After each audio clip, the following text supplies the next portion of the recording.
some people get into it because they really have these big aspirations, and then some other people get into it because they're so afraid of the other opposite side of the spectrum. I was the second option.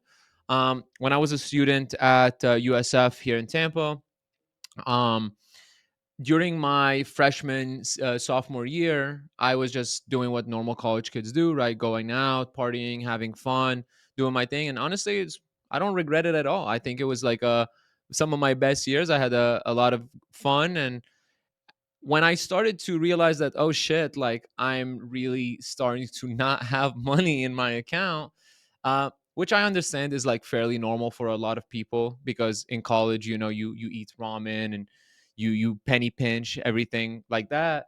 For me, it was not just that, but I didn't understand the credit system in this country because I had just arrived.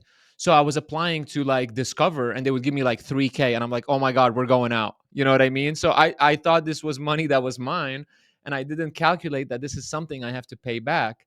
And even though I was like, "Oh, I know I have to pay this money," I didn't really think that through. So I had really bad financial habits, and I ended up maxing out a lot of my cards on both having fun as well as trying business ventures. So the business venture that put me the most into debt is actually drop shipping, which I understand now it was completely my fault for why it didn't Yeah. work. Like, that business model is obviously viable. Yeah, so that model put me in a lot of debt.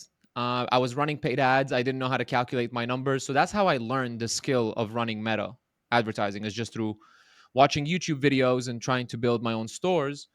And then from there, I realized like, oh shit, like I thought I was making money, but realistically, like my credit card bill just kept getting bigger and bigger and bigger. And eventually, I was at a gas station 2 minutes from my wife's house. She was my girlfriend at the time, and my credit card wouldn't even get accepted at the gas pump. So that, to me, that was the breaking point, Mm. where I was like, I barely have enough gas to get to her apartment complex, and technically I'm not even allowed to park there. So if my car gets stowed, like fuck it, it is what it is. Like, this is the point where I got to, where as soon as I got to her house, I went up to her apartment and I was like, babe, I love you, but like we cannot hang out today. I sat down on her couch and I was like, I have no money. I have nothing. I am providing no value to anybody. The one thing I can do is run paid ads. And I've seen these guys online talking about high income skills. I was like, I'm not that high income and I'm not that skillful, but I think I'm better than at least one other person out there. So I didn't know anything about like any niches or anything like that. I literally just pulled up Google and I was like, businesses near me. So I was calling car washes, dentists, plumbers, furniture stores, whatever it may be. And then one person actually like had reached back out to me, and it was the first time I got a call back ever. And I remember this like it was yesterday, um, because I pick up the phone and the guy says to me, "Hey, like, what are you trying to sell?" And I was like, first of all, like, chill out, dude. Like, you know what I mean? Like, that guy was like straight to the point.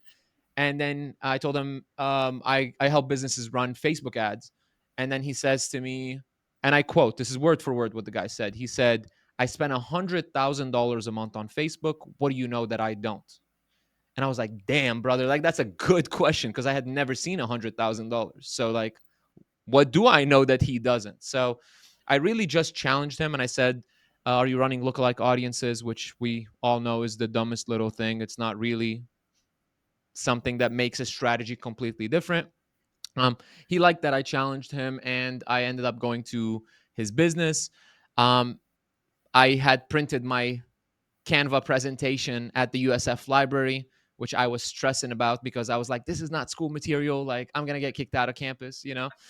And then, yeah, pretty much that's how I did it. I did my first sales meeting, and the guy leaves, comes back with his checkbook, writes me a physical check, not like a Stripe invoice or anything. Like, I was not prepared at all, for $1,000, and he says, "You come back here every 2 weeks, and I'll give you one of these every 2 weeks for the next 3 months. Show me what you can do."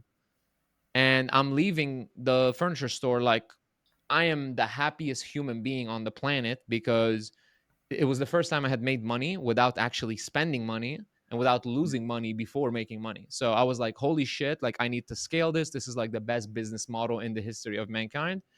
Uh, A lot of people doubted me, of course. Like my dad was telling me the check was gonna bounce because obviously I left the furniture store. I'm FaceTiming my dad, I'm FaceTiming my mom, I'm FaceTiming my girl. I didn't even know you had to sign the check on the back, so I couldn't even cash it till I got home. So it really was like a grind from the start, because like I was genuinely like, I don't think I could have been worse at anything.